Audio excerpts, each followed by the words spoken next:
Peringatan, animasi ini dibuat dengan tujuan sharing pengalaman pribadi sang pengirim cerita. Dimohon untuk menghargai cerita tanpa menyudutkan beberapa pihak. Selamat menonton. Bagi gue, akan selalu ada kisah-kisah aneh di hidup ini yang bahkan kita sendiri nggak akan pernah tahu. Bahkan, pengalaman NDE gue alias Near Death Experience yang mungkin aja bisa terjadi, yang bikin gue nggak bisa lupa sampai sekarang. Semoga kalian berkenan dengerin cerita gue ya. Jadi, kejadian ini terjadi pas saat gue masih kuliah di tahun 2019. Kebetulan, waktu itu gue pindah dari Makassar ke Bogor untuk kuliah. Dari bocah coto Makassar jadi bocah soto mie Bogor, hehe. Dua-duanya enak sih. Yang gak enak tuh kalau selama ngekos telah dikirimin uang bulanan. Ups, malah curcol, hehehe. Oh iya, kenalan dulu. Sebut aja nama gue Feby. Gue memang sedikit peka dengan sesuatu yang tak kasat mata. Ya, kalau dipikir-pikir, mungkin gue akan cocok jadi member Ghostbuster. Sayangnya, mereka cuma pemburu hantu fiktif. Back to the topic. Waktu itu Bogor lagi hujan yang cukup deras. Ya 11-12 sama Amega Kurel lah. Dan gue sedang dalam perjalanan pulang dari kampus. Dengan keadaan baju yang basah kuyup, gue memutuskan untuk singgah berteduh di depan ruko kosong. Di sana cuma ada gue sendirian menggigil kedinginan. Saking derasnya, gue milih buat duduk ngemper di depan ruko daripada nungguin sambil berdiri sampai kaki gue pegel. Soalnya hujannya awet banget. Gue yakin redanya bakalan lama.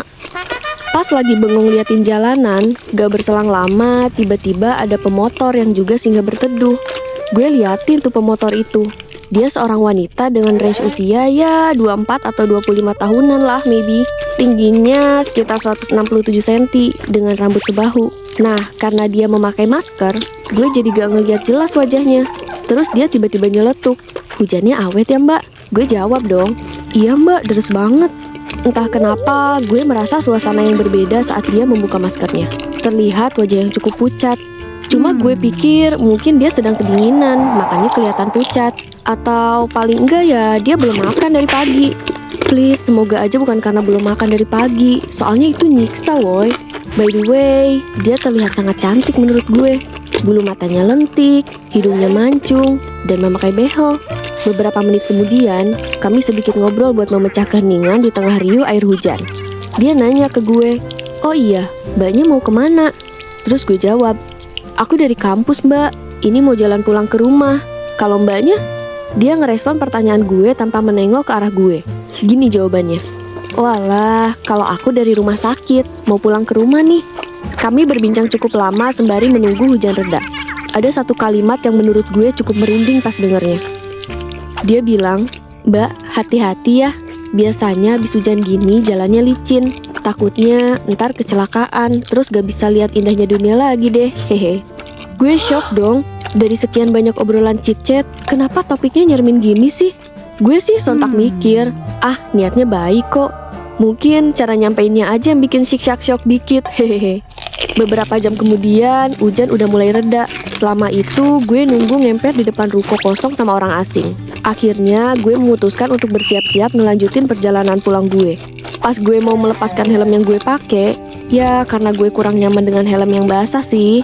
Tiba-tiba dia negur gue sembari menahan tangan gue yang mau melepas helm. Mbak, jangan dilepas helmnya. Gak apa-apa, pakai aja. Ntar kalau jatuh, setidaknya kepala mbaknya gak kenapa-napa. Ucapnya dengan nada datar. Sontak gue pun gak jadi melepas helm ini dong. "Iya mbak, makasih ya udah diingetin," ucap gue dengan senyum kebingungan. Akhirnya gue udah siap dan akan menyalakan motor. Brem brem brem. Motor metik tempur ini udah siap mengarungi jalanan Bogor seusai hujan. Oh iya, sebelum gue pergi, gue menoleh ke arah dia sambil senyum dan bilang, "Mbak, aku duluan ya." Dia pun menjawab, "Baik mbak, hati-hati ya. Pokoknya jangan menyalip truk dari samping ya." Jelek, masih ada perasaan kayak kaget. Kenapa nih orang care banget sama gue? Why? Jelas gue makin bingung dibuatnya. Oh iya, BTW, dia pakai helm juga berwarna pink pastel dan motor Vino biru gitu. Kami pun masing-masing berkendara dan pergi. Sesampainya di rumah, gue pun segera mandi dan bersiap buat makan malam sembari main HP. Sementara itu, kakak gue baru sampai abis dari luar. "Kak, dari mana?" Gue bertanya sambil menyantap pisang goreng dingin di meja makan. tadi kakak keluar ambil jahitan di rumah Bu Eni. Tahu nggak dek, pas kakak mau ke rumah Bu Eni, di depan pom bensin ada yang kecelakaan kelindes truk tahu. Ih, serem banget. Mau lihat gak fotonya? Ucapnya sambil menawarkan foto di HP-nya. Gue auto kaget sekaget-kagetnya saat melihat foto korbannya.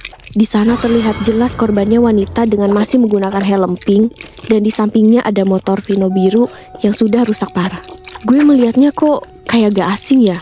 Innalillahi kak, ini mbak yang gue temui pas neduh di ruko tadi.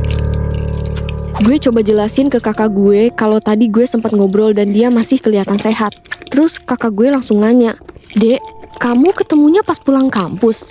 Gue jawab dong, "Iya kak, gue ketemunya sekitar jam 5 sore. Sontak kakak gue kaget lah dan bilang, "Dek, gue ambil foto ini pas mau ke rumah Bu Eni sekitar jam 1 siang loh. Coba kamu cek jam pengambilan fotonya."